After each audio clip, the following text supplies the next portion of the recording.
I would love for you, Laveena, to kind of share your story and how you got to where you are today. Wow. So the short of it, rather than the long, is that somebody took me by the shoulders and said, "You have to know this." And that was back in 2012. And I had been living as a false super slave, as far as everybody else's needs and wants were more important than my own. Didn't know how to make my own decisions, always deferred to the main partner in my life, and was basically incredibly fucked up. My mind was running the show. I was suicidal ideation. I had, a big happy smile for everybody else, but inside I was really unhappy. I was looking at the mirror going, this is my life, just not really happy at all. And I'm emotional relative to my emotional intelligence function. It's defined. And so what that means is I have regular experiences of up and down. And so dysregulation was my normal state of being. I was either really, really happy or really, really sad, and made decisions spontaneously from a place of real excitement or just pure abstract hopelessness. So the difference between then and now, I'm getting close to, it's almost my 12th year of doing this work.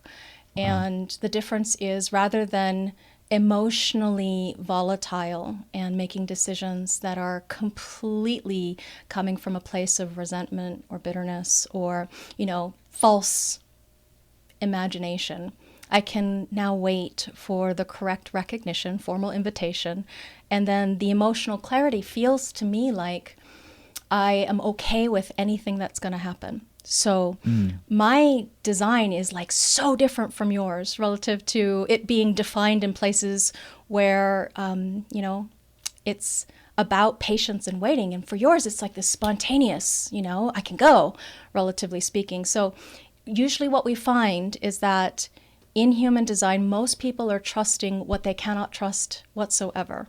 And they're trying to make aspects of life consistent where they can't actually depend upon or rely upon those places to make decisions. And that's where our mind tends to hang out. Like a moth to a flame, our mind tends to gravitate towards these places of conditioning. And so before human design, I was living from a real deep place of conditioning, bitter and resentful and bitchy, and just my relationships were total chaos. My Mm. financial picture was bleak. It was horrendous, actually. And so it took a long time to climb out of that hole. But now that I've been using human design since 2014 as a professional, working for Jovian Archive, IHDS, BG5, they're all the official source materials. The difference is like night and day. Where Mm. before it felt like I couldn't trust myself. My idea of getting out of the pain and suffering was to kill myself, basically. Mm. It was really, really dramatic as far as the difference. So if I can touch even one person, I've made a difference in the world. And now as a teacher, I'm making a difference for people who want to also use this material professionally with others. And that's the sweetest thing I could ever ask for, because it's part of my design is to be a teacher. So being an innocent instrument of fate who can step in and change the fate of others is literally my life's work. And using Wow. a system like this, yeah, projectors are here to master systems. And so to be able to help somebody know themselves is truly what this material is for and what my design is for. So I'm excited to be here with you to help support you in any way it's correct for us to interact today.